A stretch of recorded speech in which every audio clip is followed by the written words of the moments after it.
Hello, I'm Dr. Robert Peretti, and I'd like to welcome you as we discuss interprofessional practice, or IPP, as it relates to providing services to students with autism spectrum disorders. According to ASHA's definition, IPP occurs when multiple service providers from different professional backgrounds provide comprehensive services by working with individuals and their families, caregivers, and communities to deliver the highest quality of care across healthcare and educational settings.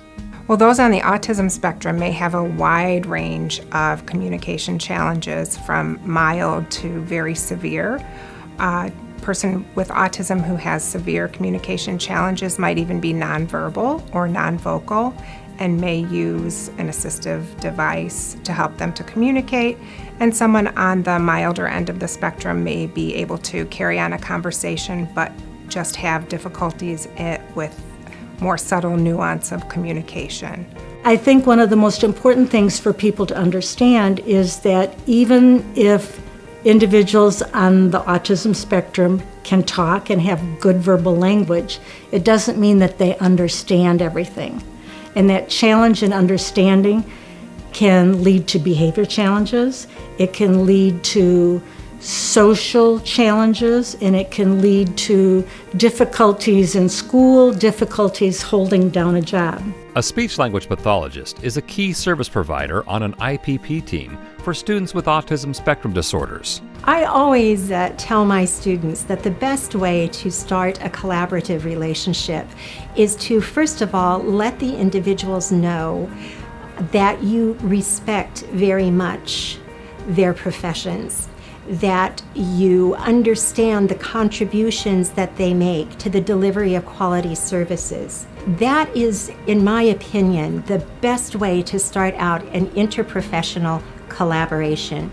Respect, admiration, and then get into contributing what you can contribute to the interprofessional collaborative process. That the speech pathologist, the other people in that individual's life, and that individual on the autism spectrum are a team.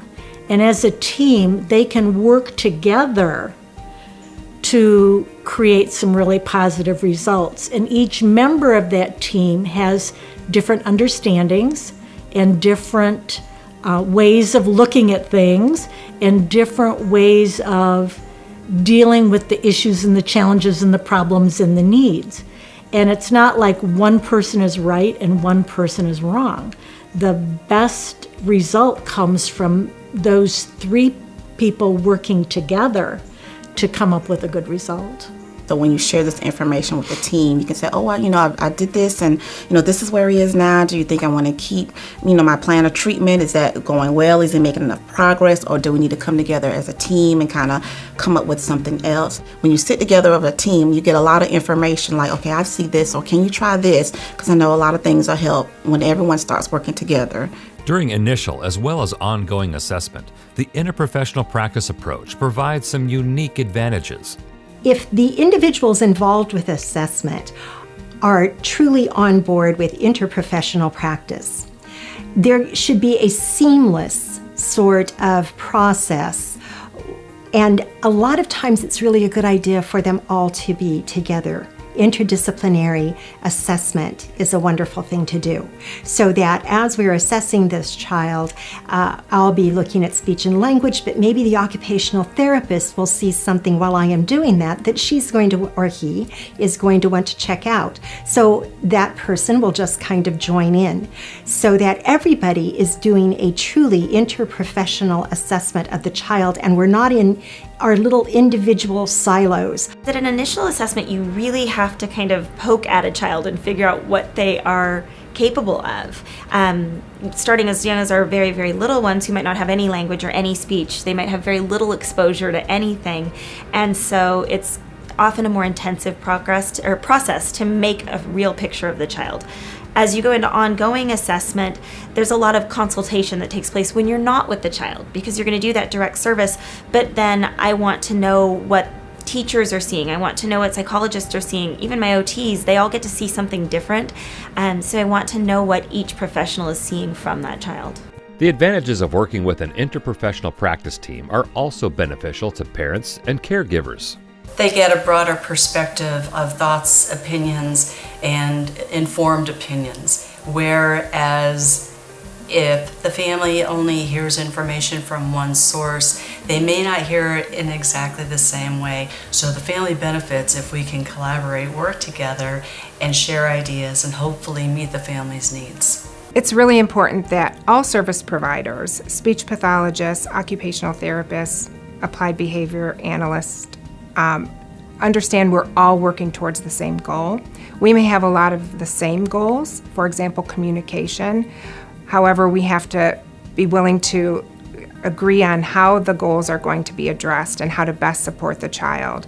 And we have to allow each of us to work in our own scope of practice, but also to collaborate so that we're all working together to the benefit of the child.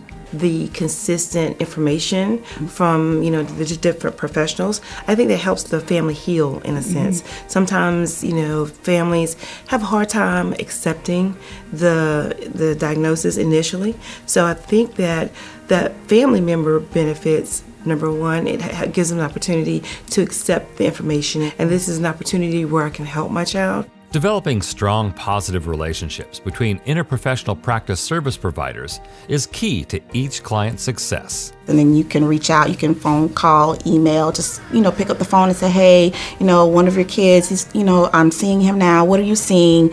What are you working on? Collaboration is key. So I like to send up follow-up emails and say, thank you so much for your input. Let's continue to collaborate. In the school systems, I specifically liked a form that we developed. It was called a collaboration form. And so basically I would send it out to the other professionals.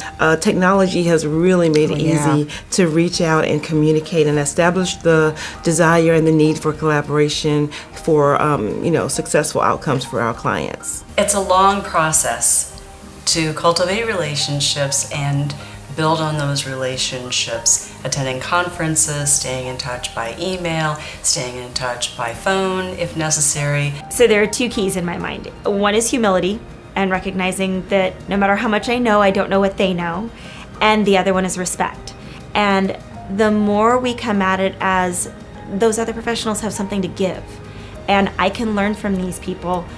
And once we show that kind of respect, I feel like there's an openness to them wanting to learn from us in return.